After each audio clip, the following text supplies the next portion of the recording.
Is it love? Is it abuse? Do you know the difference? Should you know the difference? Yes, you should know the difference between love and abuse, but that's what I talk about over at loveandabuse.com, my other podcast that deals with the challenges of a difficult relationship, whether it's a romantic relationship or a friend or a family member, coworker, whoever's being difficult in your life. Listen to the Love and Abuse podcast over at loveandabuse.com. You'll gain the tools and the wisdom that you need to help you through the challenges. Life presents the toughest challenges. Every day you are faced with decisions that test your ability to express who you really want to be in this world. We're told to keep saying affirmations and keep thinking positively, but what do you do when that stuff doesn't work? Welcome to the Overwhelmed Brain, where you'll learn to make decisions that are right for you so that you can create the life you want now.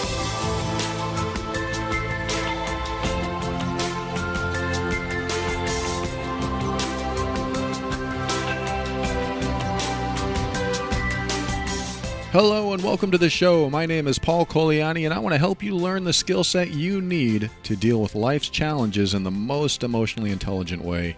This show consists of my personal opinions and is meant for informational purposes only. Always seek a professional for your mental health and well-being. I am so glad that you took some time to connect with me today. I'm glad to be here connecting with you. I hope this bench doesn't squeak while I'm recording.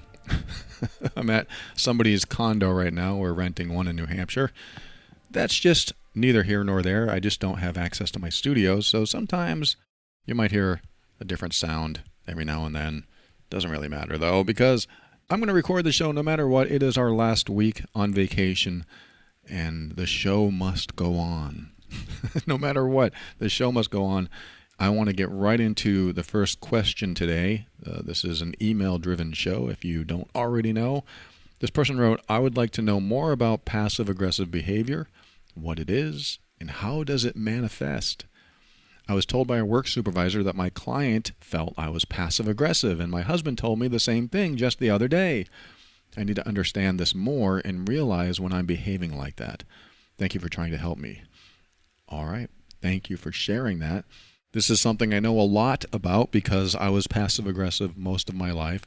In fact, I'm not going to, I actually hate this term, but I'm not going to beat a dead horse because I've talked about this in other episodes. And if you go to theoverwhelmedbrain.com, you can click on list entire episode library and just look up the word aggressive or passive in that search field that comes up, and you'll find many episodes where I talked about that. However, every time I talk about something, I like to take a little different angle on it because I don't want to be repetitive, and I sometimes will hit the target for you, if I'm lucky, that you're looking for. So even if you have heard my episodes on passive-aggressive behavior before, maybe this will give you a different angle that will help. So this person wrote, I want to know more about it and what it is and how does it manifest. So my angle on passive-aggressive behavior today is basically saying it's the opposite of active-assertive. Passive is where you don't want to be direct. Assertive is direct. And when you're passive-aggressive, that means you have some aggression behind your indirect commentary or behavior, and you are sending a message in a way that is not actually the message you want to convey. It is a message meant to kind of jab at them. It's like an emotional jab so that they get the message without you telling them the message. For example, and this is one I always use, I see the dishes aren't done yet. I see that the trash hasn't been taken out yet. That is a passive-aggressive way to say it, at least the way I look at it, because you're not being direct. You're not saying, oh, I thought you were going to take out the trash. I see it's still there. Why? That could be sort of passive-aggressive too, but it's really direct. I mean, because you still have some aggression under there, or irritation or frustration under your tone. But what you're doing is you are being direct with them. I see that the trash isn't taken out yet. Now, somebody might say, well, that's passive-aggressive too. I see that this hasn't been done yet. So I might even change that now that I'm thinking about it in real time. I might even say, hey, I thought you were going to take out the trash. So I'd probably just remove that first sentence. I thought you were going to take out the trash. Then you have a real conversation on it. And it might be an argument. It might turn into an argument. But it's direct. Why be passive aggressive at all? Well, we're usually afraid of confrontation when we're being passive aggressive. I don't want confrontation, so what I'm going to do is speak in a way that is a little maybe insulting, a little emotional jab, so that you get it, so that I don't have to be confrontational. I don't want to be confrontational, so I'm going to say things in a way that gets my point across, maybe in an ambiguous or vague way, but enough so that you feel it and hopefully you do what I want you to do. I notice the trash is still here. It's something you might say to a kid. Maybe that's where we learn it. When we have kids, we become a little passive aggressive to help them become more logical, help them put A plus B plus C together so they can reach the conclusion themselves. That could be a way that you become passive aggressive too. You have kids and then you start saying things in a way to help them understand the right thing to do. However, it's still passive aggressive. Passive aggressive behavior allows you to get away with hurtful commentary or a dig or an emotional jab, but have an excuse to say that you didn't really mean that. That's another thing with passive aggressive behavior, is that you can say, that's not what I meant. What I meant was this. So it gives you an escape plan. Your passive aggressive behavior has an escape clause in it so that you can get out of confrontation again. So if somebody says, why don't you just be direct with me? Are you angry with me? And you go, no, that's not what I mean at all. I just meant, and there's your escape. So what you're doing is you're setting yourself up to feel better so you don't have to be confrontational. And what's interesting is that this person apparently does it at home, does it at work. She said that she was told by her work supervisor that her client felt that she was being passive aggressive. And the husband told her the same thing just the other day. So the way I look at passive aggressive behavior and tackling it is asking yourself, and you've heard me say this before if you've listened to this show before, what would I do or say if I had absolutely no fear of the consequences? Seriously, think about something that you did or said that you were told was passive aggressive. We're often not told that we're being passive aggressive, but to the person who wrote, what did you say to that client? How about that? What did you say to that client that you were told was passive aggressive? And what you want to do is ask yourself, what would I say if I had absolutely no fear of the consequences? That means you have no fear of confrontation and you really don't care how this turns out. You really don't care about the outcome. You don't care about showing your best side. You don't care if the company goes bankrupt. You just don't care about the outcome. So what would you do or say, or in this case, what would you say to this client if you had absolutely no fear of the consequences? Because I guarantee it's not going to match what you said if you actually were being passive aggressive. And then when you figure out what you would have said, you'll be able to determine the difference of how you show up when you're being passive aggressive and what a more active, assertive way to show up might be. But I do think that you do have to deal with your fear of confrontation. Why do you fear confrontation? What's going to happen? Will you be yelled at? Will you be punched in the face? Will it be worse than that? Will it be nothing like that? We often bring in our fear of confrontation into conversations and situations from something that happened to us a long time ago or from some fear we developed a long time ago, and we never get over it. We never test it. This is one of my favorite subjects because I've tested it. over and over and over again because I used to be passive aggressive. I used to be passive aggressive with another guy at where I used to work who was also passive aggressive. You should have heard our conversations. They went nowhere. And we both left feeling like the other person was a big ASS, you know what.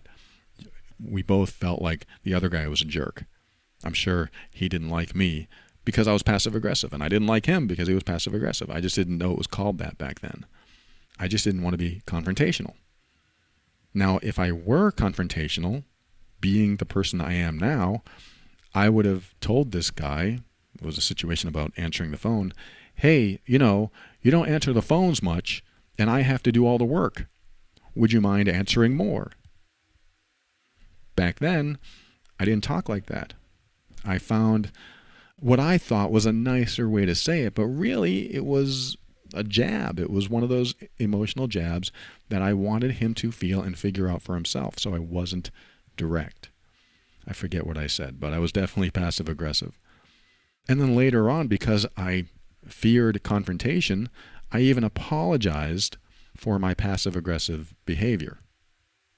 Again, I didn't call it passive aggressive behavior. I just apologized because I felt bad in myself that I was mad at someone else.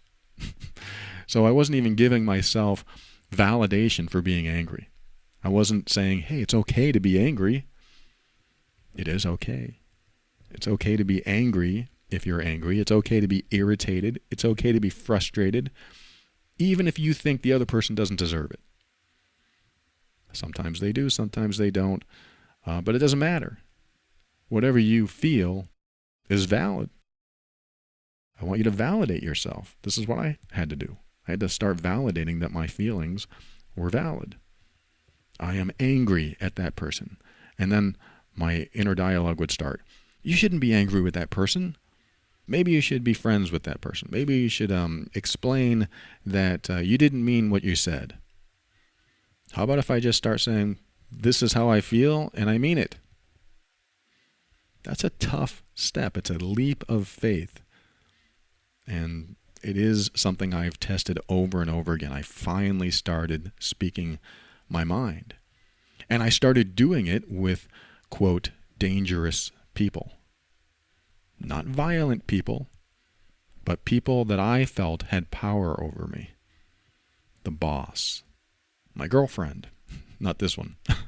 My partners in my life. But even this one, even my partner today, I will not fear confrontation because if I have a feeling or an emotion or a thought, it's a valid one, and I'm going to bring it up.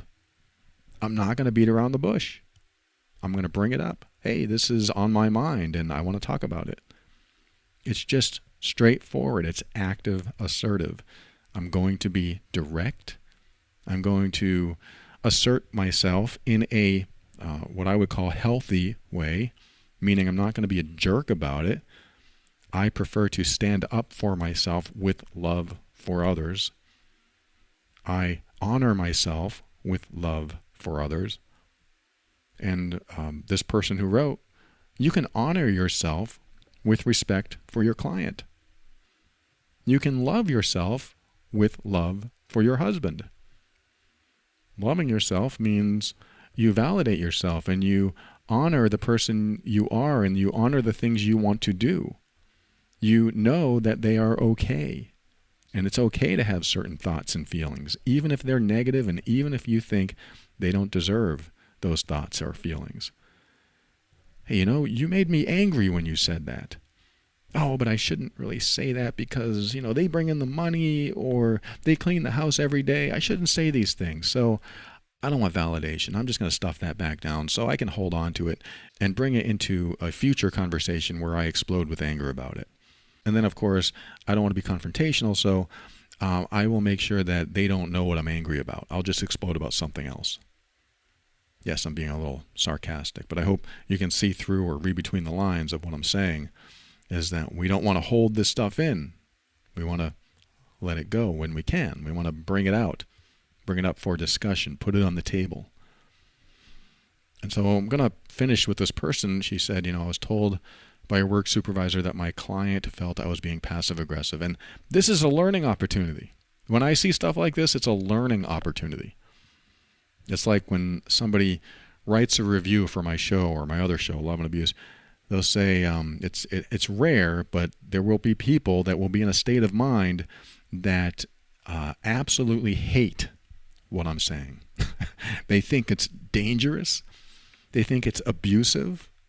I don't think what I'm talking about now is that, but I'll talk about some very sensitive subjects, and I will do so with the utmost respect, utmost love and care and compassion for the person I'm talking to and talking about, because I want them to feel better. I want them to be in a healthy space.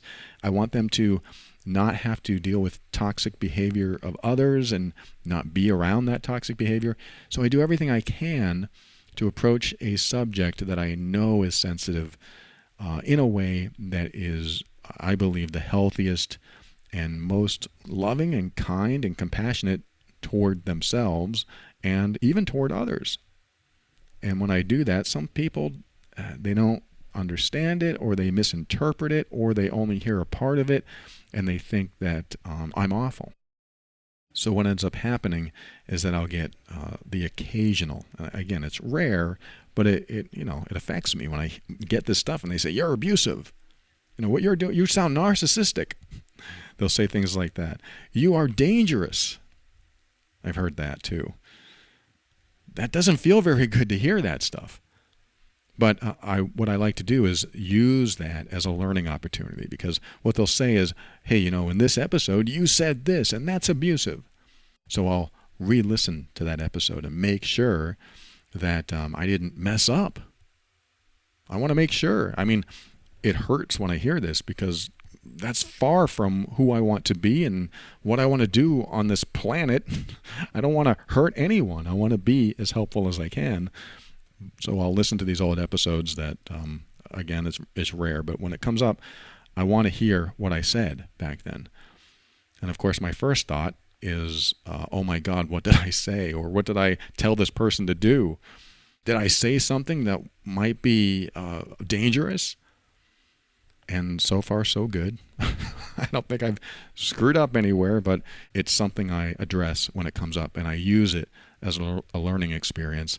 And I also understand that people are in their own space when they hear the stuff I talk about, when they're looking for something specific, and I'm not addressing that specific thing, not because I don't want to, because I didn't understand where they were, or I just misunderstood where they were. So again, it's just a learning opportunity. When somebody says, "Hey, you're doing this," it may not be true. You may not be doing that at all, or it might be true. So that's an important opportunity. Just like you're doing now, you're taking, this person who wrote, you're taking this opportunity to write to me and ask, what is this passive-aggressive behavior? Where did it come from? How does it manifest? And so she ends this letter by saying, "I need to understand this more and realize when I'm behaving like that." Well, that might be the last question you have. How do I realize this? How do I know when I'm behaving like this? It's really practice. You practice asking yourself that question, and it's a lot of hindsight. So in hindsight, and your husband is a great person to bounce things off of, because he has told you you're being passive-aggressive or have been passive-aggressive. So ask him, when was I passive-aggressive? What did I say? What did I do? And be open. Don't be defensive. And don't say, "Well, that's not true." Don't go there. Just be open. So when he says something that will probably maybe feel hurtful, just be open to it. "Well, you said this and it really hurt my feelings, so I didn't say anything. I just moved on." You might feel like saying, "Well, I didn't mean to hurt your feelings," or "That's not what I said at all." Don't go there. Just listen. Open your mind, open your heart, bring it in, because his interpretation of what happened is real to him. Even if he got the facts wrong, even if you said something else, doesn't matter. That's his interpretation, which makes it his reality, which is important for you to help you understand what you need to work on. And so when he says, "Well, when you came in the kitchen that day and you said XYZ, you can reflect on that and then run that question by your brain, asking, what would I have said if I had absolutely no fear of the consequences at that moment?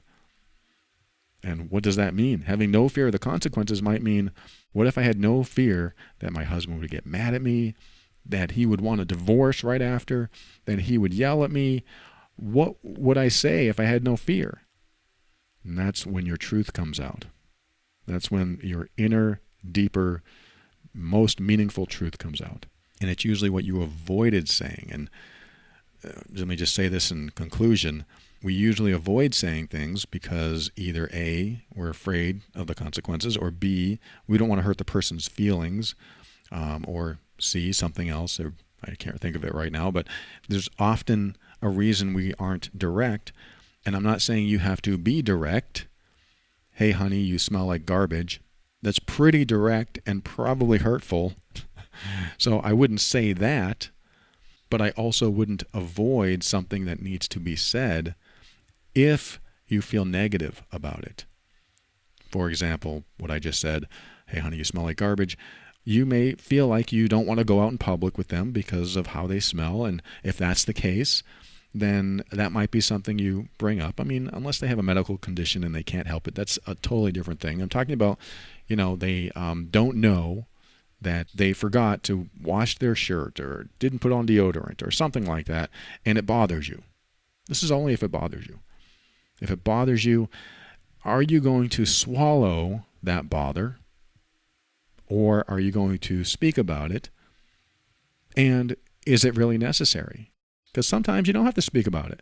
You don't have to speak about what bothers you. Sometimes you'll just have to accept that it might be an issue, but can you live with it? Can you be okay with it? And if you can be okay with it, that means you really can't complain about it. You've chosen to be okay with it. You've chosen to accept it. And because you've chosen to accept it, you are now past it. You can't swallow the bother for it to come out later in some argument as something else because all that negative energy builds up. You have to be okay with it. If you've chosen to accept it and be okay with it, you have to be okay with it. That way, if you don't like the way they smell and you're okay with it, you can't bring it up again. That's just the way it is. You can't bring it up. And that may be a bad example, but I think you know what I mean. And I hope this helps for the person who wrote. And definitely tune into my other episodes where I talked about passive-aggressive behavior. I have a whole episode or more on it, and I think you'll get a lot from those too. You can find those at theoverwhelmedbrain.com, and I'll be right back after this.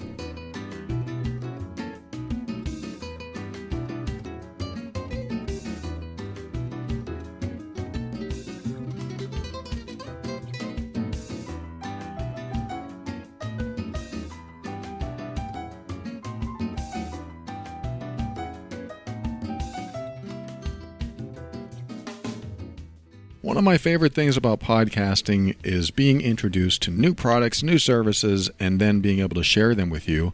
Of course, after I do all the vetting, after I make sure that they are a quality product or service, just so I don't look like an idiot sharing them with you. I want to tell you about ZocDoc, and I know I will look smart for telling you this.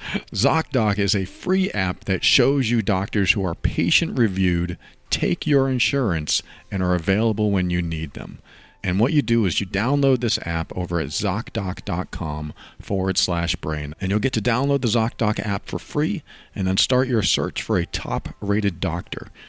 Now, why do you need this? You're probably telling me, I have insurance. I already know the doctors. Well, even with insurance, this is one of the places that ZocDoc has really helped me and millions of other people. It's my go-to whenever I need to find and book a doctor. Not only that, finding and booking a doctor that's right for you. It doesn't need to be a terrible experience. So that's ZocDoc.com/brain and download the ZocDoc app for free. Then start your search for a top-rated doctor today. Many are available within 24 hours. I love simplifying a process of finding the right doctor. I think you're going to love it too. ZocDoc.com/brain. ZocDoc.com/brain. And speaking of good resources, the Jordan Harbinger podcast is one of those resources I highly recommend because You get the best of the world's most clever, most brilliant, and creative people. Jordan interviews extremely interesting people with stories that might actually change your life. Here's Jordan right now to explain exactly what you're going to get on his show. Hey, Jordan Harbinger here of The Jordan Harbinger Show. Subscribe to the only show that will show you how to apply the world's greatest ideas from the most striking minds. We've got spies and CEOs, athletes and authors from Kobe Bryant to Malcolm Gladwell, Tony Hawk and Howie Mandel, and the chairman of Google, founders of LinkedIn and Instagram, antiquities smugglers, con men, brilliant scientists, national heroes, even the head of the CIA. Come join and have a listen for yourself to The Jordan Harbinger Show, available on Apple Podcasts, Spotify, and wherever you're listening now. And let me just mention a couple episodes that might interest you. One of them's called An Abuser's Dead. Get him out of your head. About somebody that doesn't want to go to their abuser's funeral. That's a big one. And there's another one called Managing Pain in Your Body and Brain. Go to jordanharbinger.com/start. That's Jordan, Jordan, Harbinger, Harb as in boy, Inger.com/start. Some fantastic stuff. I hope you check it out.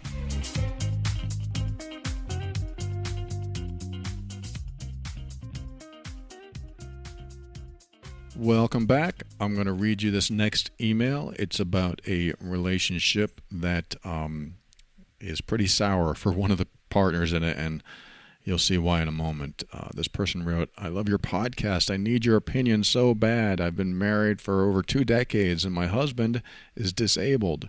He doesn't want to go to physical therapy, and he's never tried to walk or attempt to better himself.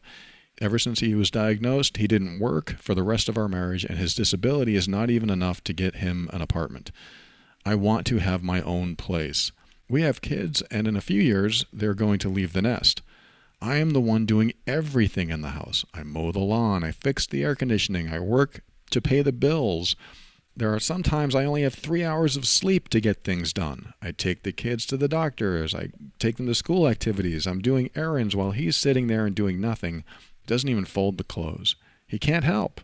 He is controlling all the finances. My payroll goes directly to our joint account, and he's always asking for receipts, and I can't handle it anymore. He calls me names. He's jealous to my coworkers every time he hears me talking to them in a meeting. I didn't even recognize this was abusive until COVID, when I started working remotely. I'm tired and hopeless. I want a better life, but I don't know how to start. He won't have a place to live if I divorce him, but I can't live my life like this, and I don't want to be stuck and miserable for the rest of this life. The only reason why I stay is because I grew up without parents, and I don't want my kids to experience that. Paul, I have to carry him to go to the bathroom, carry him to the car for his doctor's appointment. He is heavy and I am small, but despite that, his family never appreciates what I do for him. I have been crying almost every day, and I feel so stuck in this situation. I really need your help and your opinion. Thank you for sharing that. That is definitely very, very difficult. It is a hard situation to deal with. And I have to be careful about this subject matter because there are people living with disabled partners and relatives or family. They're living with people with disabilities, and they do have to do a lot. And it's difficult to give advice in this situation because some people can't take care of themselves. But I like to look at the disability as secondary, at least the way I'm answering it now, and you'll see why in a moment. The first and primary is you have a partner, and he has certain responsibilities to be that partner. He has a certain way he should show up. It should be supportive. It should be kind. It should be compassionate. It should be caring. It should be loving. In fact, he should look at you as someone so wonderful to do everything that you do that he'd want you to feel like the most special person in the world. And instead, he's not doing that. You described everything he was doing, and that is very, very challenging for you and probably for him too. It's probably very challenging, I know it is, for someone who's disabled to not be able to do anything, not be able to move on their own, and have to rely on someone. But I'm going to take this from your perspective and just give you my thoughts. I don't know if I can help you, but I will definitely give you my thoughts. So I'm going to hone in on one thing that you said. You said the only reason I stay is because I grew up without parents, and I don't want my kids to experience that. So here's where I go with this. If someone gave me an option to go back in time and be without one of my parents, I would grab that in a heartbeat. I'm not saying this is your answer. I'm not saying that this is the right thing to do. I'm saying that me personally, having grown up with, I guess, another type of disability, alcoholism, not me, but my stepfather. He was very, very difficult, very toxic. He hurt my mom. He has hurt other family members, and he was violent. He was just very scary to be around. And if somebody said, well, you have a choice. Let's just say that I died and reincarnation is real and I come back and I have a choice. Let's just say I have the choice. And they said, you can grow up in this family with this highly toxic alcoholic person that you're going to be scared of, or you can grow up with just one parent, your mom.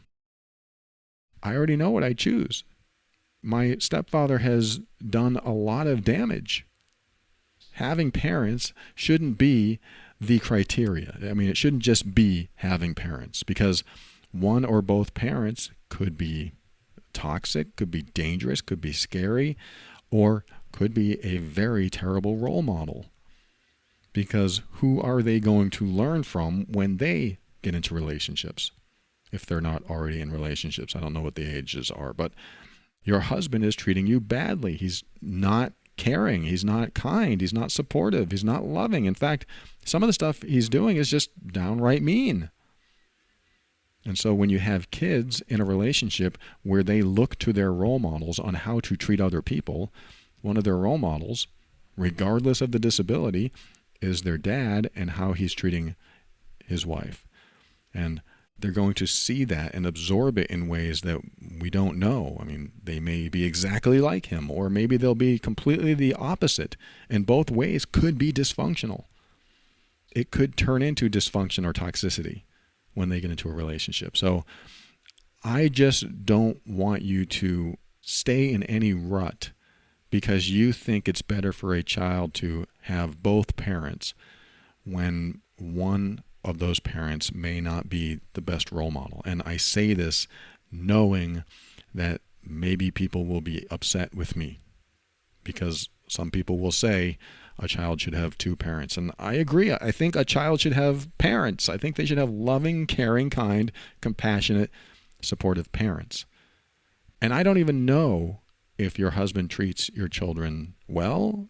I don't know. But all I'm doing is answering your email from this perspective, from your perspective, and giving you my thoughts that when a child has a role model that mistreats someone else, they are very likely to develop a toxic behavior themselves or dysfunctional behavior themselves, even if they go in the opposite direction. And I'll explain that. When I was growing up, my stepfather drank all the time, daily, sometimes passing out every single day, and very aggressive. And I developed an aversion to alcohol, and I had developed aversion to drugs and anything that altered my state of mind. So I never really took anything. I never drank anything. I never took any drugs, never smoked any pot or anything like that kids today, a lot of kids today do, or kids back then did. And so I grew up very sober. I was very straight-laced, but that was me going in the opposite direction.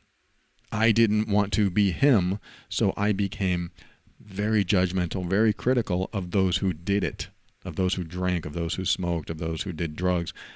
I became critical back then. So I was toxic and dysfunctional myself. So I was doing the exact opposite of what he's doing, yet I was still toxic. So I had a lot of healing to do because of that. But he was a terrible role model. Even if I never acted like him at all, I still acted in a way that I believed was right, because that's what kids do. They act in a way they believe is right, or in a way to survive. or to get through their upbringing without pain. If they can get through their upbringing without pain or suffering or what they feel like might be death, whatever they interpret that as back, when they're kids, then they're going to develop coping mechanisms to help them deal with it. And my coping mechanism was just to have sky-high standards for those around me, especially those in my love life. And that ruined a lot of relationships because one of my parents wasn't a positive role model. He was so dangerous and toxic. So that's what I got from my childhood.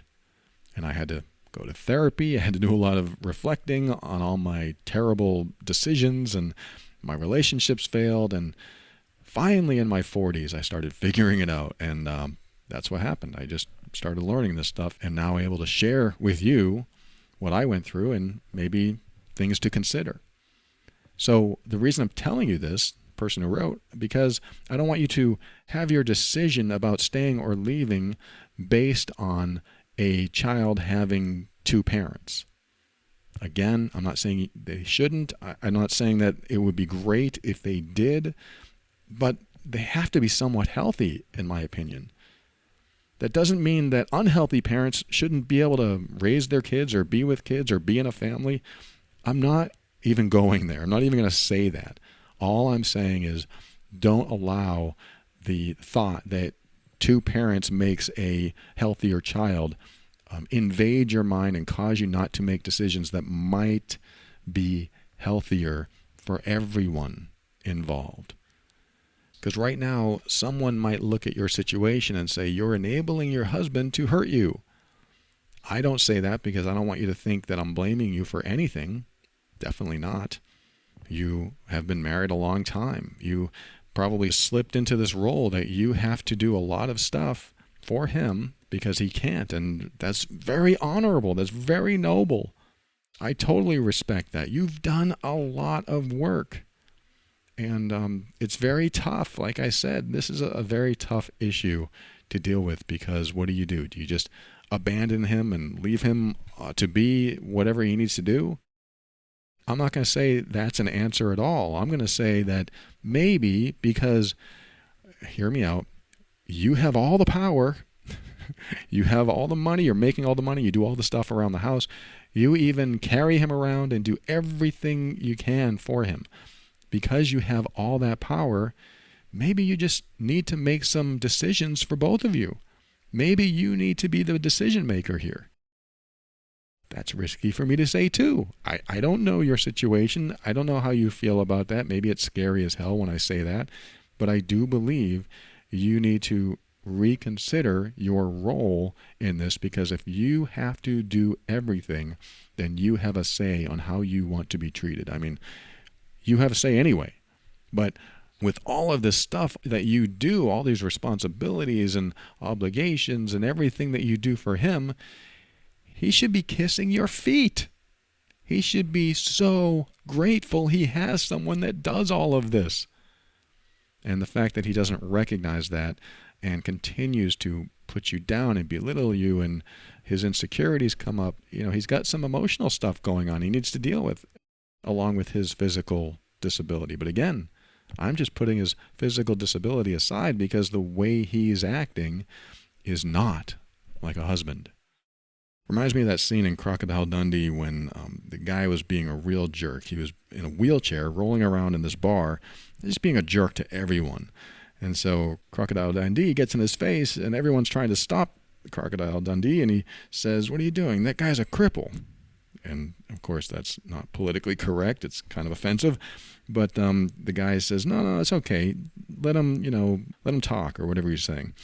The guy in the wheelchair said, if I wasn't in this chair, I'd punch your lights out. And so Crocodile gets in his own chair and he goes, all right. And he was going to swing at him. He's going to have a little fight. And the guy in the wheelchair says, who do you see when you look at me?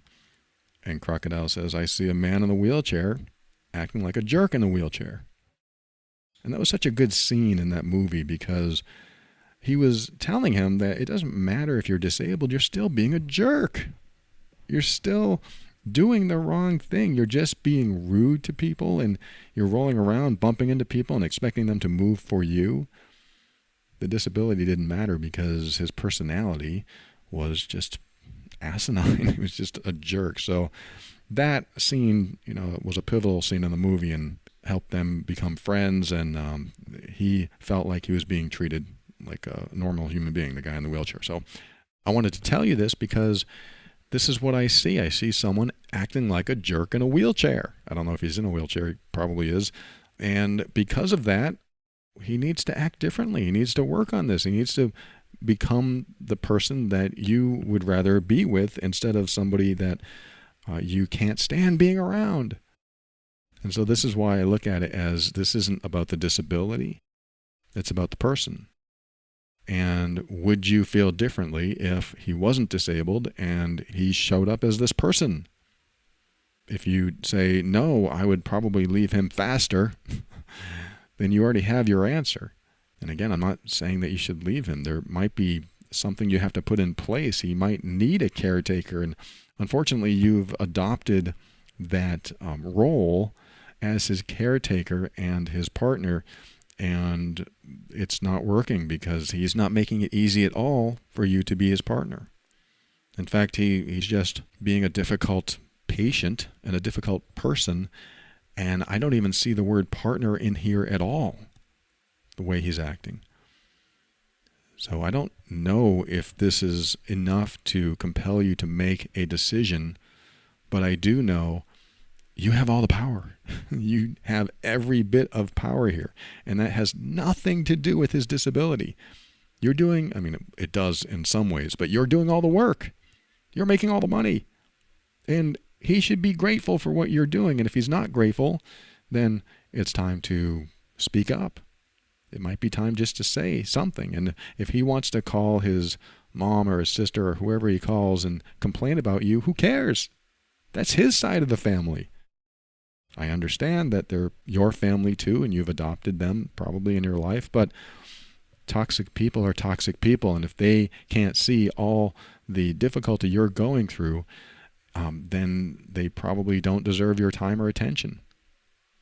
That sounds cold. That sounds like I'm telling you to distance yourself away from them, and I'm not saying that you should, but if it were me, that's what I would do, because I don't need toxic people in my life to tell me how to live my life, who don't even support me or care what I'm going through, and even think I'm doing things wrong because they believe somebody that's treating me like a jerk. So I can't really trust them.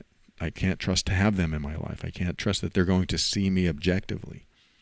So if they don't see me objectively and they don't see what I'm doing and they can't get past their own interpretation of what's going on because they're being toxically coerced, there's nothing you can do. So you have to move on and take care of your children and yourself. And right now you've set yourself up for certain obligations. You might have to make different arrangements if you can for those obligations, taking care of your husband. And if you have to make a transition there might be something that he can do. Maybe disability will take care of somebody who lives alone. I don't know. And again, I'm not telling you that that's the path you should take. I just know that you have the power here, and it might be time to say, look, I'm not going to take this abuse anymore. You have to stop. And if you don't stop, then I'm leaving. That's not my advice. I'm just saying that's what I would do. So that is very difficult, I know. And I definitely feel for you. But I also know that you do not have to take abusive behavior from anyone. Wheelchair or not, disability or not, you don't have to take it. You don't deserve it. You've done enough in this life to earn respect, kindness, love, care, support, compassion. You've earned it. And if you're not getting it, it's time to demand it. There's my not advice for you, my thoughts, my opinions. And I know this is very challenging, but sometimes you have to love yourself more than others are capable of doing. And that might mean doing things that they may not agree with. But it's certainly better than being controlled and belittled and insulted and all that stuff. You really need to start loving yourself to the point where you don't allow that kind of behavior in your life anymore, whatever that means to you. I wish you the best with this. Thanks for joining me for another episode of The Overwhelmed Brain. We'll be right back with my thank yous and my goodbyes right after this.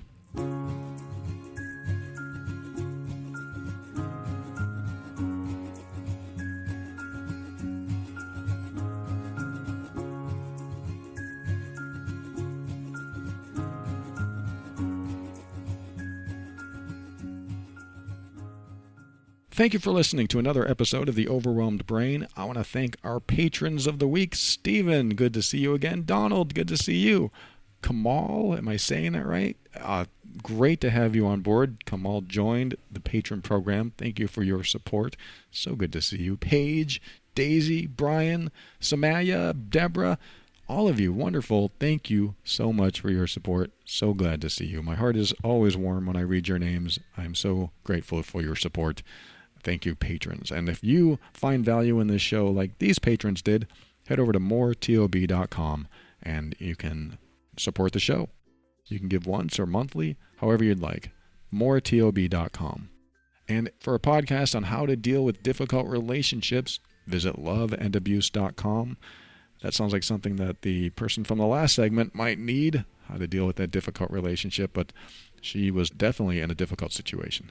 Head over to loveandabuse.com if you are trying to navigate the difficult relationship. And if you know you're the difficult one in the relationship, head over to healedbeing.com. That sounds like her husband. He needs to head over there and check that out because you can turn your life around. And if there's still love in her heart for you, you will learn how to heal from the coping mechanisms that you might have or the bad behavior that you're doing. There's a way to turn that around. Go to healedbeing.com. I don't think he's listening, but for anyone that needs that, that's the program I run to help people that are hurtful to the people they love stop being hurtful. It's for emotionally abusive people to stop being emotionally abusive. Healedbeing.com. And finally, thanks to Kevin MacLeod of Incompetech.com for some of the music transitions in The Overwhelmed Brain.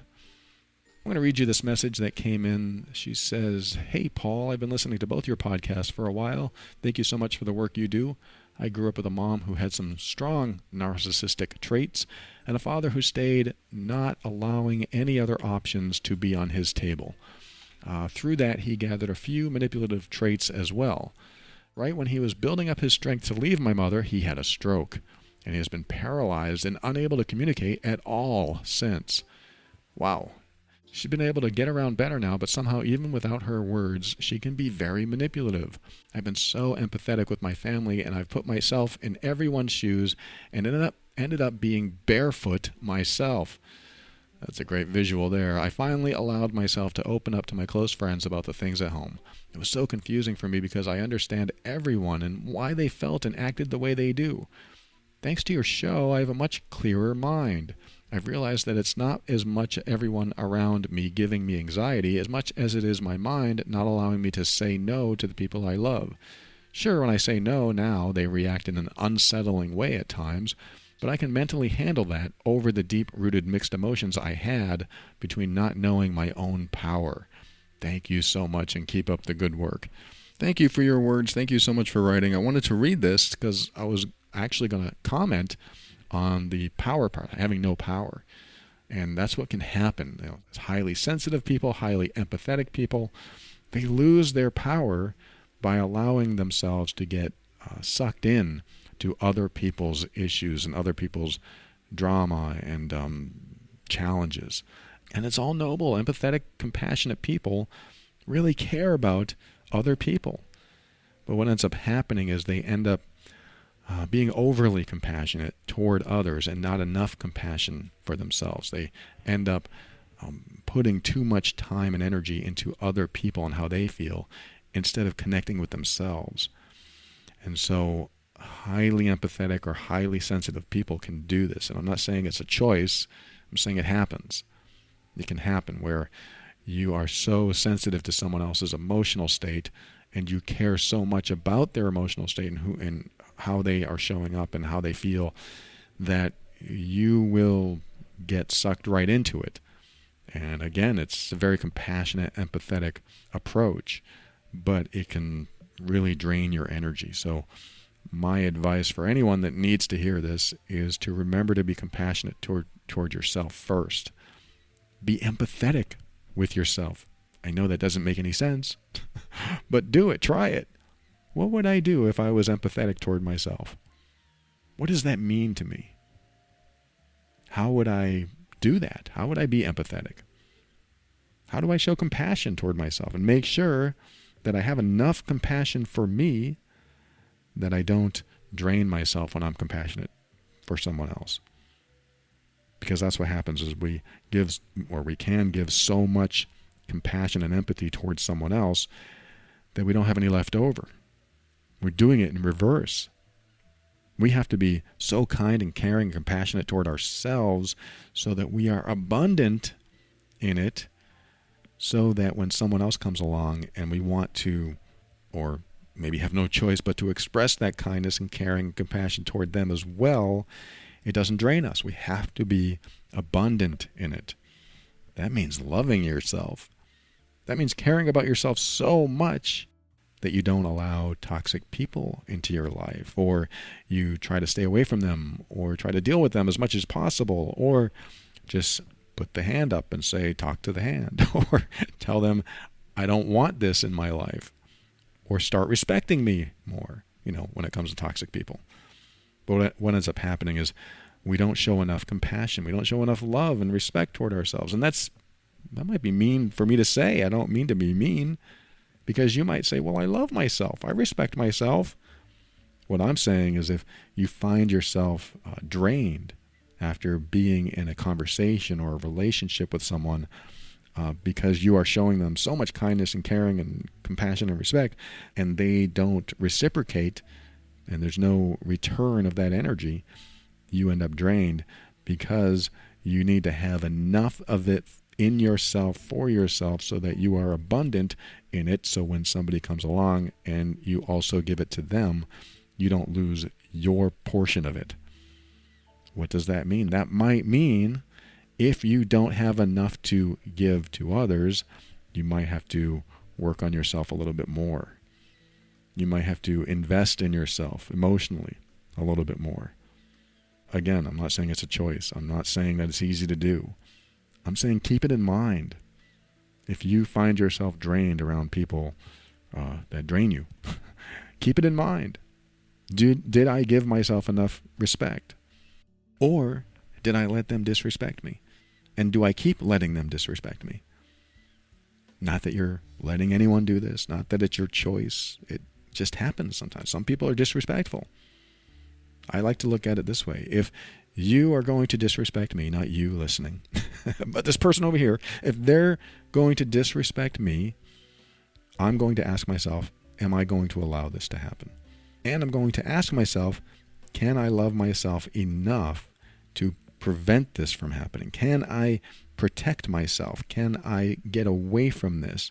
Because if I love myself, if I really, really do love and respect myself, that's what I'm going to do. I want to prevent this from happening to me, block this, defend this, stand up for myself, walk away, whatever it takes, because I love myself enough to not want that in my life and not have it become a part of my life.